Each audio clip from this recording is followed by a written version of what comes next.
মুশকিলে পড়ে গেছি। যখন ও ছিল না তখন ছিলই না, কোনো ভাবনাই ছিল না। এখন কোথা থেকে এসে আমার ঘর জুড়ে বসলো। ও চলে গেলে আমার ঘর যেন আর ঘরই থাকবে না।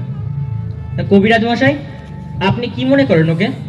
ভাগ্যে যদি আয়ু থাকে তাহলে দীর্ঘকাল বাঁচতেও পারে, কিন্তু আয়ুর্বেদে যেরকম লিখছে তাতে তো। বলেন কি? শাস্ত্রে বলছে পৈত্তিকান সন্নিপাত যান কব্বাত সমুদ্রবাদ। থাক থাক, আপনি আর ওই শ্লোকগুলো আওড়াবেন না, ওতে আমার ভয় আরো বেড়ে যায়। এখন কি করতে হবে সেইটা স্থির করে দিয়ে যান। খুব সাবধানে রাখতে হবে। সে তো ঠিক কথা, কিন্তু কি বিষয়ে সাবধান হতে হবে সেইটা বলে দিয়ে যান। আমি তো পূর্বেই বলেছি ওকে বাইরে একেবারে বেরোতে দিতে পারবেন না। আহা, ছেলে মানুষ, ওকে দিনরাত ঘরের মধ্যে রাখা যে ভারী শক্ত। তার কি করবেন বলেন? এই শরৎকালের রৌদ্র আর বায়ু দুই বালকের পক্ষে বিষবৎ, কারণ কিনা শাস্ত্রে বলেছে অপস্যারে জ্বরে কাশে কামালায়াং হলিমকে। থাক থাক, আপনার শাস্ত্র থাক, তাহলে ওকে ঘরে বন্ধ করে রাখতে হবে, অন্য কোনো উপায় নেই? কিচ্ছু নেই, কারণ পবনে তপনে চৈব। আহা, আপনারও চৈব নিয়ে আমার কি হবে বলেন তো? ও থাক না, কি করতে হবে সেইটা বলে দিন। কিন্তু আপনার ব্যবস্থা বড় কঠোর।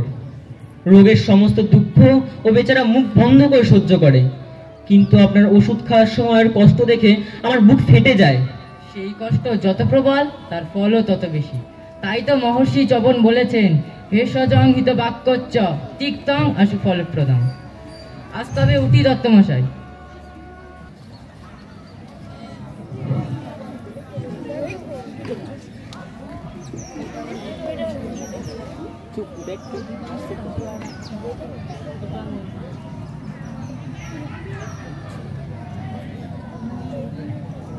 এই রে, ঠাকুরদা এসেছে, সর্বনাশ করলো। কেন? আমাকে তোমার ভয় কিসে? তুমি যে ছেলেকে বাবা সর্দার। তা তুমি তো ছেলেও নাও, আর তোমার ঘরেও ছেলে নেই, আর তোমার খেবার বয়সও গেছে। তোমার ভাবনা কি? ঘরে যে ছেলে একটি এনেছি। সে কিরকম? আমার স্ত্রী পোষ্যপুত্র নেওয়ার জন্য খেপে উঠেছিল।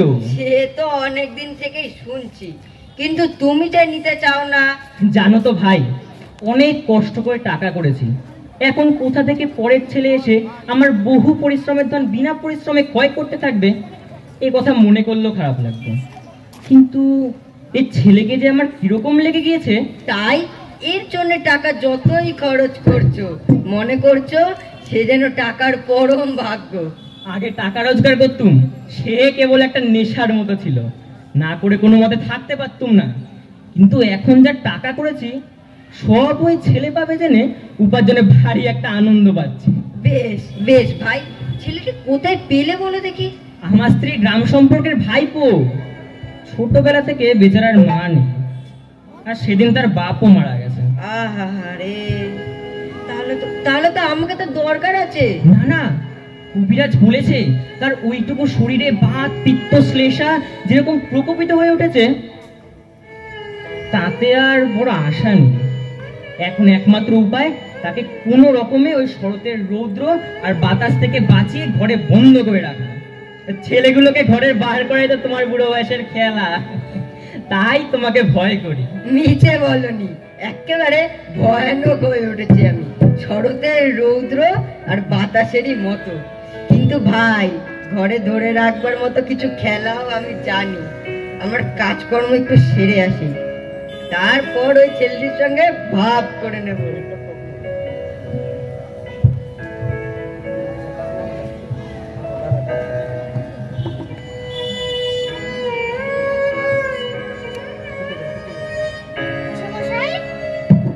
কি অমল, আমি কি ওই উঠানটাতেও যেতে পারবো না? না বাবা, ওই যেখানটাতে পিসিমা জাটা দিয়ে ডাল ভাঙেন, ওই দেখো না, যেখানে ভাঙা ডালের খুঁতগুলি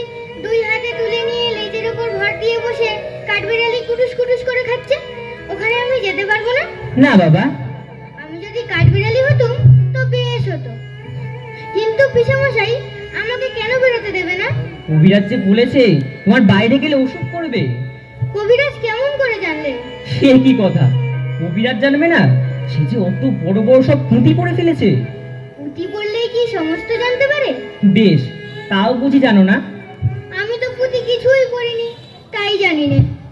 দেখো, বড় বড় পণ্ডিতরা সব তোমারই মতো, তারা ঘর থেকে তো বেরোয় না। বেরোয় না? না, কখন বেরোবে বলো? তারা ঘরের মধ্যে বসে কেবল পুঁতি পড়ে, অন্য কোনো দিকে তাদের চোখ নেই। অমলবাবু, তুমিও বড় হলে পণ্ডিত হবে, ঘরের মধ্যে বসে বসে অত বড় বড় সব পুঁতি পড়বে, সবাই দেখে আশ্চর্য হয়ে যাবে।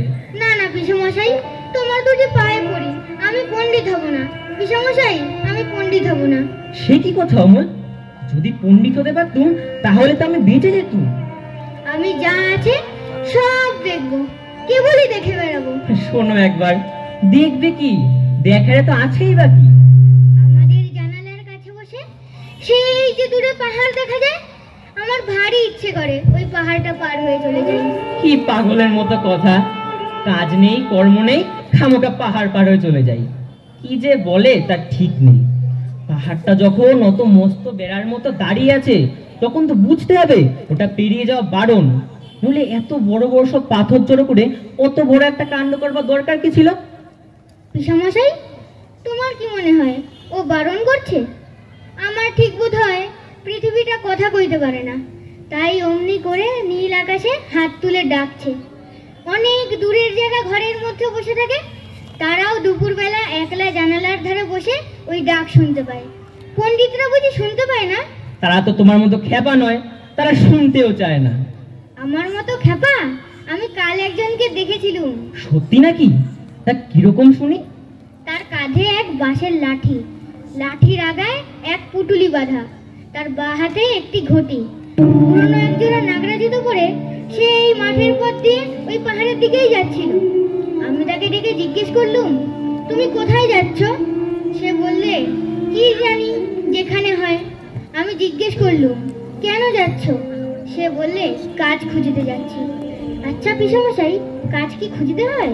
হয় বই কি, কত লোকে কাজ খুঁজে বেড়ায়।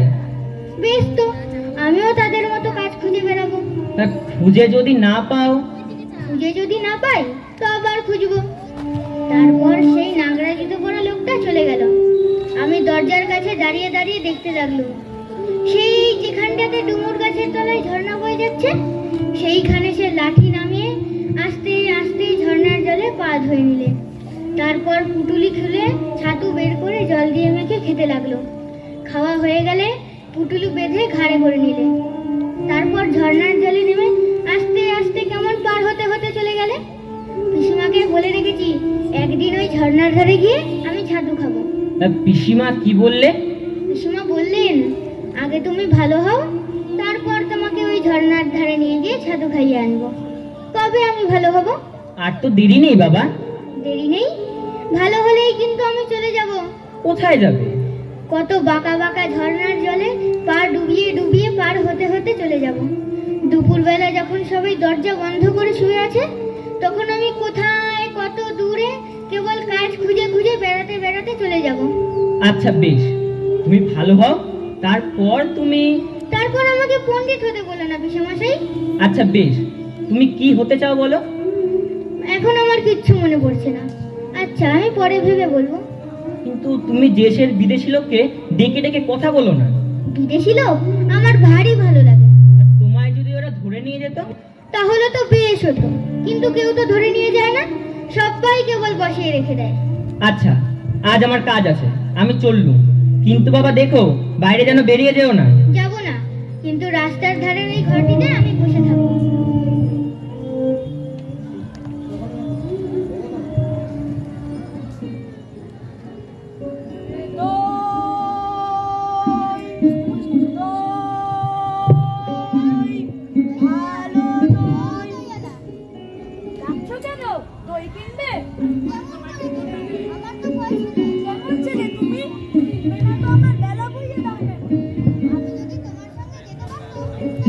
হ্যাঁ, আমার সঙ্গে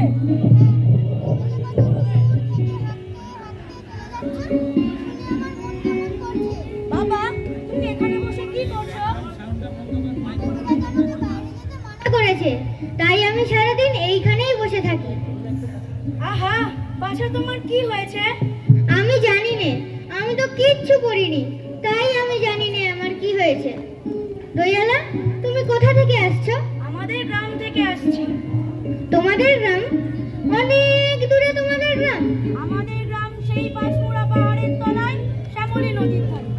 পাঁচমুড়া পাহাড়, শ্যামলী নদী, কি জানি, হয়তো তোমাদের গ্রাম দেখেছি, কবে সে আমার মনে পড়ে না। তুমি দেখেছো? পাহাড় তলায় কোনোদিন গিয়েছো নাকি? না, কোনোদিন যাইনি, কিন্তু আমার মনে হয় আমি দেখেছি। অনেক পুরনো কালের খুব বড় বড় গাছের তলায় তোমাদের গ্রাম, একটা লাল রঙের রাস্তার ধারে না? ঠিক বলেছো বাবা। সেখানে পাহাড়ের গায়ে সব গরু চড়ে বেড়াচ্ছে। কি আশ্চর্য, ঠিক কথা। আমাদের গ্রামে গরু চড়ে বই কি, খুব চড়ে। মেয়েরা সব নদী থেকে জল তুলে নিয়ে যায়, তাদের সব লাল শাড়ি পরা। বাহ বাহ, ঠিক কথা। আমাদের গ্রামে সব গোয়ালা পাড়ার মেয়েরা নদী থেকে জল তো তুলে নিয়েই যায়, তবে কি না সবার লাল শাড়ি পরা তা নয়। কিন্তু বাবা, তুমি নিশ্চয়ই সেখানে কোনোদিন বেড়াতে গিয়েছো। সত্যিই বলছি দয়ালা, আমি একদিনও যাইনি। কবিরাজ যেদিন আমাকে বাইরে যেতে বলবে, সেদিন তুমি আমাকে নিয়ে যাবে তোমাদের গ্রামে? যাবো বই কি, খুব নিয়ে যাব। আমাকে তোমার মতো ওই রকম দই বেচতে শিখিয়ে দাও, ওই রকম বাঘ কাঁধে নিয়ে, ওই রকম দূরের রাস্তা দিয়ে। মরে যায়, দই বেচতে যাবে কেন বাবা? তুমি এত এত পুঁথি পড়ে পণ্ডিত হয়ে উঠবে। না না, আমি কখনো পণ্ডিত হব না। আমি তোমাদের ওই রাঙা রাস্তার ধারে বুড়ো বটের তলায় গোয়ালাপাড়া থেকে দই এনে দূরে দূরে গ্রামে গ্রামে বেচে বেচে বেড়াবো। কিরকম করে তুমি বলো? দই দই দই, ভালো দই। আমাকে সুরটা শিখিয়ে দাও। আই পোড়া কপাল, এ সুর কি শেখাবার সুর? না না, ও আমার শুনতে ভারী ভালো লাগে। আকাশের শেষ থেকে যেমন পাখির ডাক শুনলে মন উদাস হয়ে যায়, তেমনি যখন ওই রাস্তার মোড় থেকে গাছের সারির মধ্যে দিয়ে তোমার ডাক আসছিল, তখন আমার মনে হচ্ছিল, কি জানি কি মনে হচ্ছিল। বাবা, একবার দই তুমি খাও। আমার তো পয়সা নেই। না না না, পয়সার কথা বলো না।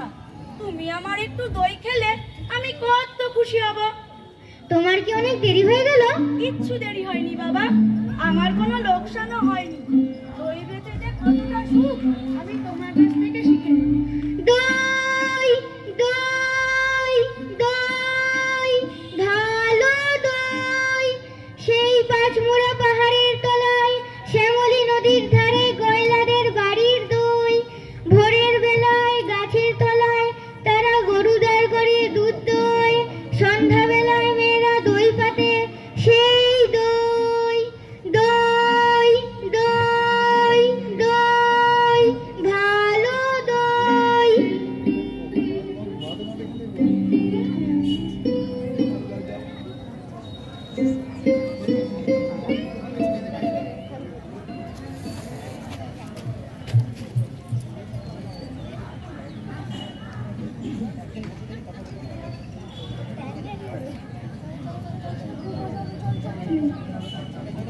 ভাই, তোমরা সব কোথায় যাচ্ছ ভাই? এইখানে একটু দাঁড়াও না। আমরা খেলতে চলেছি। কি খেলা খেলবে ভাই তোমরা? আমরা চাষ খেলা খেলবো। এই যে আমাদের লাঙল, আমরা দুজনে দুই গরু হব। সমস্ত দিন খেলবে? হ্যাঁ, সমস্ত দিন। তারপর সন্ধ্যার সময় নদীর ধার দিয়ে দিয়ে বাড়ি ফিরে আসবে? হ্যাঁ, সন্ধ্যার সময় ফিরবো। আমার এই ঘরের সামনে দিয়েই ফিরো ভাই। তুমি বেরিয়ে এসো না, খেলবে চলো। কবিরাজ আমাকে বাইরে যেতে মানা করেছে। কবিরাজ, কবিরাজের মানা তুমি শোনো বুঝি? চল ভাই চল, আমাদের দেরি হয়ে যাচ্ছে। না ভাই, তোমরা আমার এই জানালার সামনে খানিকক্ষণ ধরে খেলো, আমি একটু দেখি। এখানে কি দিয়ে খেলবো? এই যে আমার সব খেলনাগুলো রয়েছে, এসব তোমরাই নাও ভাই। এ আমার কোনো কাজে লাগে না, এসব ধুলোয় ছড়ানো পড়েই থাকে। বাহ বাহ বাহ, কি চমৎকার খেলনা! এই যে জাহাজ, এই যে চটাই বুড়ি, দেখছিস ভাই কেমন সুন্দর সেপাই? এসব তুমি আমাদের দিয়ে দিলে তোমার কষ্ট হচ্ছে না? না, কিচ্ছু কষ্ট হচ্ছে না, সব সব তোমাদের দিলুম। আর কিন্তু ফিরিয়ে দেব না। না, ফিরিয়ে দিতে হবে না। কেউ তো বকবে না। কেউ না, কেউ না। কিন্তু রোজ সকালে তোমরা আমার এই খেলনাগুলো নিয়ে আমার এই জানালার সামনে খানিকক্ষণ ধরে খেলো। আবার এগুলো যখন পুরনো হয়ে যাবে আমি নতুন খেলনা আনিয়ে দেবো। বেশ ভাই, আমরা এখানে রোজ খেলে যাবো। ও ভাই, সেপাইগুলো সাজা, আমরা লড়াই লড়াই খেলবো। বন্দুক কোথায় পাই? ওই যে একটা মস্ত সরকাটি পড়া আছে, ওটাকে ভেঙে ভেঙে বন্দুক বানাই। কিন্তু ভাই, তুমি যে ঘুমিয়ে পড়ছো। হ্যাঁ, আমার ভারী ঘুম পেয়ে আসছে। কেন জানি না, আমার থেকে থেকে ঘুম পায়। অনেকক্ষণ ধরে বসে আছি আমি, আর বসে থাকতে পারছি না। আমার পিঠ ব্যথা করছে। এখন যে সবে 1 প্রহর বেলা, এখন তোমার ঘুম পায় কেন? ওই সে শুনুন, 1 প্রহরের ঘন্টা বাজছে। হ্যাঁ, ওই যে বাজছে, ঢং ঢং ঢং, আমাকে ঘুমোতে যেতে ডাকছে। তবে ভাই, এখন আমরা যাই, আবার কাল সকালে আসবো। যাবার আগে তোমাদের একটা কথা আমি জিজ্ঞাসা করি ভাই। তোমরা তো বাইরে থাকো, তোমরা কি রাজার ওই ডাকঘরের ডাকঘরকরাদের চেনো? হ্যাঁ, চিনি বই কি, খুব চিনি। কে তারা? নাম কি? একজন আছে বাদল আর কারা, আর একজন আছে শরৎ, আরো কত আছে। আমার নামে যদি চিঠি আসে, তারা কি আমাকে চিনতে পারবে? কেন পারবে না? চিঠিতে তোমার নাম থাকলে তারা তোমাকে ঠিক চিনে নেবে। আচ্ছা ভাই, কাল সকালে যখন আসবে তখন তাদের মধ্যে একজনকে ডেকে এনে আমাকে চিনিয়ে দিও না। আচ্ছা, দেবো। তবে ভাই, এখন আমরা যাই। কাল তবে আবার এসো ভাই।